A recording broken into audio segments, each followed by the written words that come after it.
Ilang waterfalls na din ang ating napuntahan. Nandyan ang Hinulugang Taktak sa Antipolo City, Rizal. Taytay Falls sa Mahayhay, Laguna.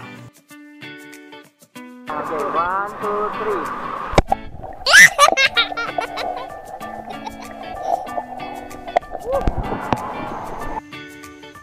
3. Bulawan Falls sa Dinalungan, Aurora.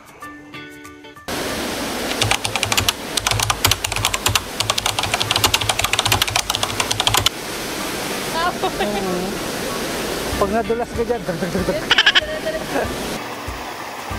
at Secret Falls sa Doña Remedios Trinidad, Bulacan.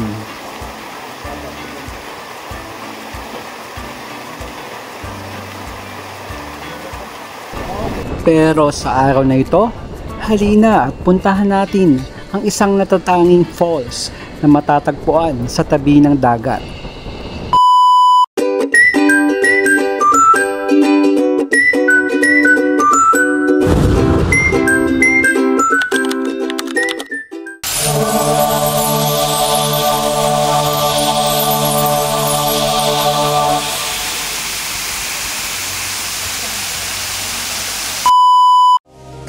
Magandang araw mga lods. Ito nga pala ang ruta ko para sa araw na ito.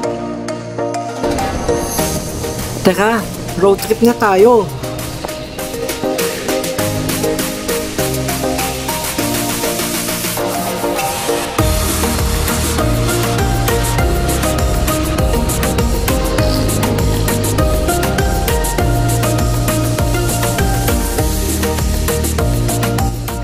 Kung ikaw yung tipo ng rider na mahilig sa bankingan na tinatawag, tiyak na ma-enjoy mo ang rutang ito.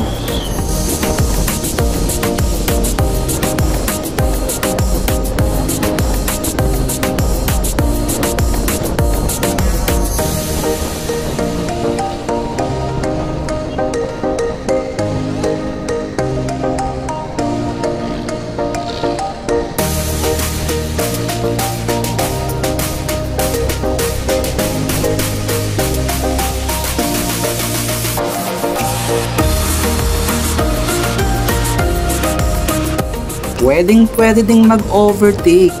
Basta ingat lang mga lods. Basta't wag lang kayo mag-overtake sa mga kurbadang daan. Lalo na kapag mayroong double solid yellow lines.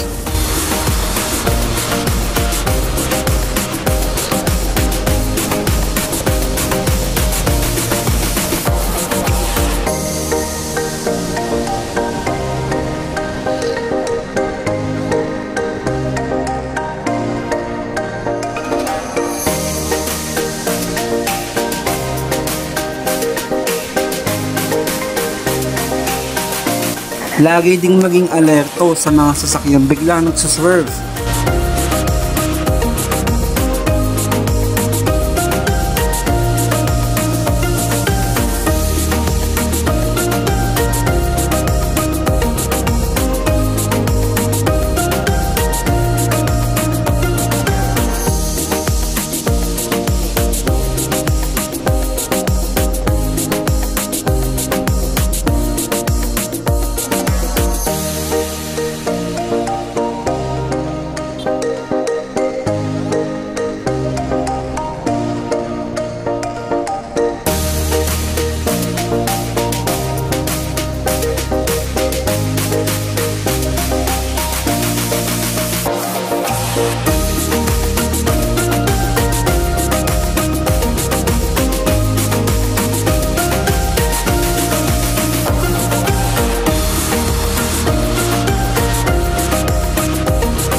Paalala lang mga lods, kahit gaano pa tayo nagmamadali, magbigay daan din tayo sa mga tumatawid, lalo na kung nasa tamang tawiran sila. Aww.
Welcome to Pililla, Rizal!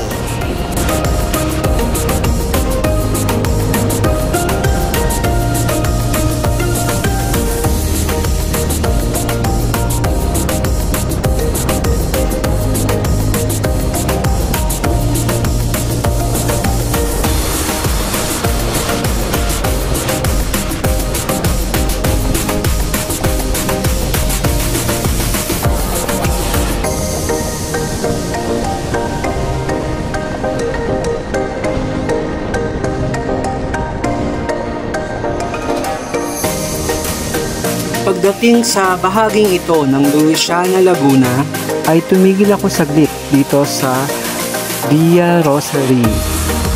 Ito ay upang humingi tayo ng gabay sapagkat medyo malayo pa ang ating patutunguhan at tayo ay nag-iisa lamang sa biyaheng ito. After nga nun ay nagpatuloy na ako sa kahabaan ng Lukban-Luisiana Road hanggang sa marating ko ang intersection ng Lukban-Luisiana Road at Lukban-Sampaloc Road kung saan kakaliwa na ako pag nakita na natin yung Petron Gas Station. Mula nga sa intersection ay tanaw ang nakabibighaning Mount Banahaw. Nadaanan ko din itong arko ng Bulihan Festival. Kapag nakita nyo na ang malaking bukong ito, ibig sabihin ay papasok na tayo sa bayan ng Mauban, yan sa arkong yan. Yung pakanan naman ay papunta yan ng Tayabas.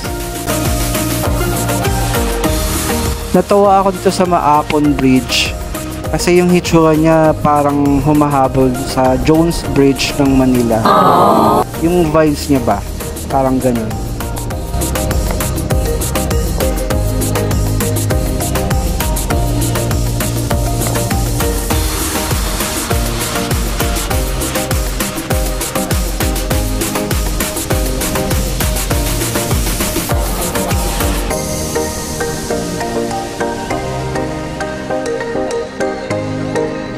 Uy, napansin nyo ba yun, mga lods?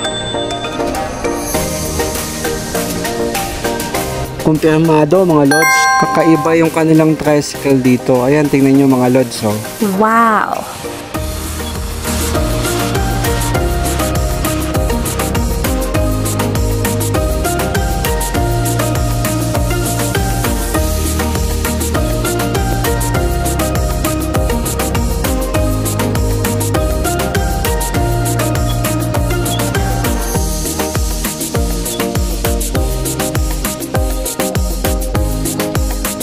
Sana all naka-ATV.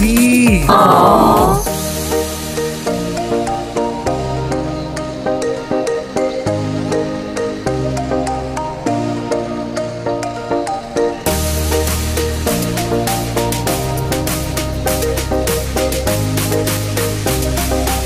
Nagulat din ako dito sa bayan ng Mauban kasi ang lalaki din ng mga bahay at establishmento. Ang ina-expect ko kasi mga kubo-kubo lang yun nandito, pero hindi, oh, tingnan nyo ang ganda. Tsaka ang linis ng paligid nila, halos wala kang makita ng mga basura sa kalsada. Basta maganda yung lugar nila, nakakatawa. Kaya naisipan ko munang enjoyin yung paglilibot dito sa bayan ng Mauban.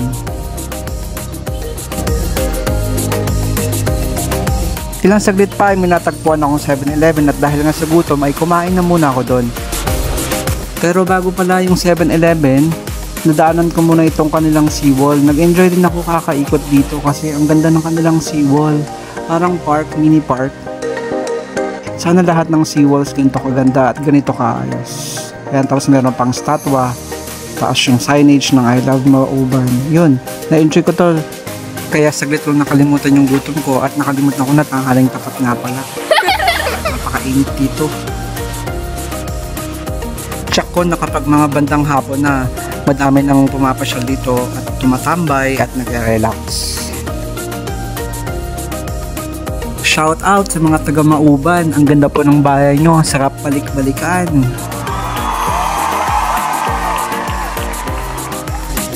Pagkatapos ko nang kumain sa 7-Eleven at makapagpahinga ng saglit, ay muli ko nang itinuloy ang aking biyahe.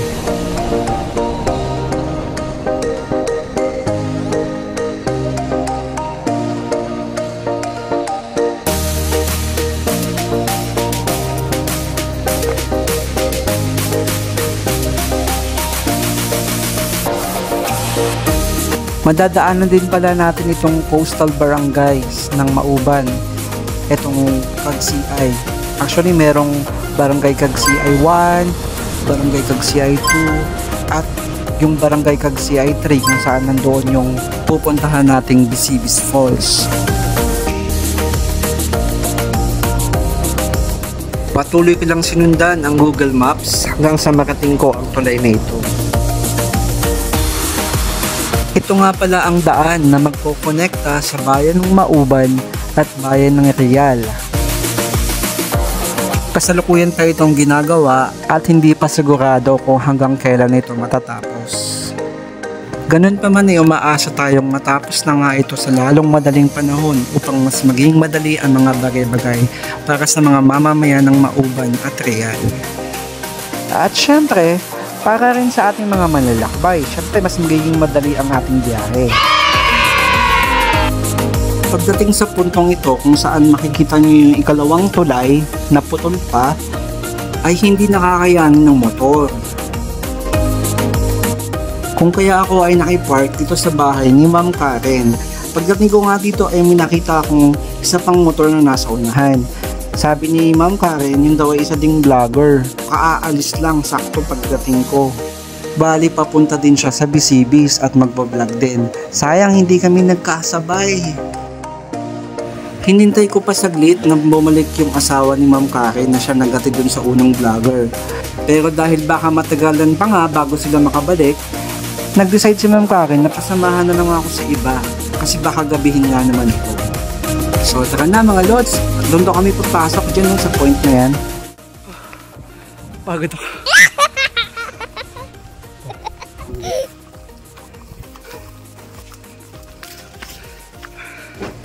Sila nga pala yung dalawang tour guide na ini-assign sa akin ni Miss Karen. Hindi ko pa nga alam ang pangalan nila pero mukha naman sila mapagkakatiwalaan. Tara yung dagat. Maya-maya itatanong natin kung ano ang pangalan nila. Ilang saglit pa nga lang ay nakarinig na ako ng paglagaslas ng tubig. Wala mo dyan kami dumaan. Diyan kayo dumaan? Yeah. Ang hirap. Si Kuya. Anong pangalan mo, Kuya? Pangalan mo po? Nilo. Si Kuya? Nipoy. Nipoy. Nilo at Nipoy pala ang pangalan nila. Yes! Ilang saglit pa nga ay nasa ibaba na kami ng falls. Hindi ko na nakuhanan yung pagbaba namin kasi kinakailangan ko talagang kumapit ng maigi para hindi mahulog eh. So, sinasabi lang sa inyo, hindi madali yung daan papunta rito. Pero sulit naman. Kita nyo naman sa mukha ko. Baka sa mukha ko yung saya.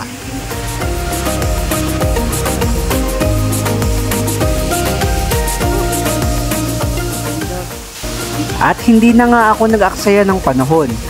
Kumuha na ako ng mga pangmalakasang shots. Wow! Nakakalungkot nga lang kasi hindi gumana yung aking drone. Pero kahit ganun pa man, padayon lang. Kailangan mag-enjoy tayo. Nang dumampi ang tubig ng falls sa aking katawan, tanggal lahat ng pagod na pinagdaanan ko sa araw nito. Sulit na sulit ang lahat ng pagod, mga lods.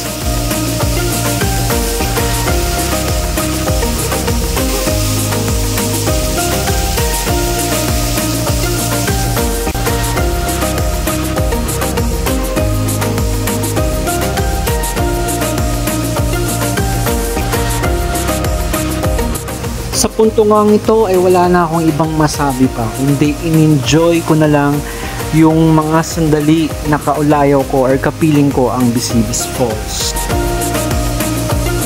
Siya nga pala, mga lods, may isa pang paraan kung paano makakapunta dito sa Bisibis Falls. Kung ayaw mo ng byland, pwede kang umarkila ng bangka mula sa Mauban Port. Hindi ko nga lang alam kung magkano yung eksaktong bayad, pero more or less maganda ka ng mga 1,500 to 2,000 or pasobrahan mo na.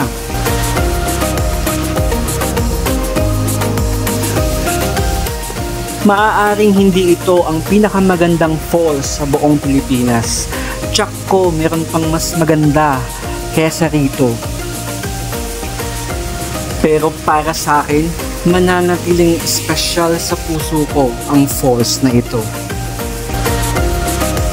Lubos ang aking ligaya sapagkat napagtagumpayan kong puntahan ang lugar na ito kahit ako'y nag-iisa lamang. Maraming salamat, Bisibis. Paalam muna sa ngayon. Bago nga ako tuluyang umalis, ay nagbigay ako ng huling sulyap sa bahaging ito ng dagat Pasipiko. Hindi ko alam kung kailan ako ulit makababalik dito, pero sana in the near future.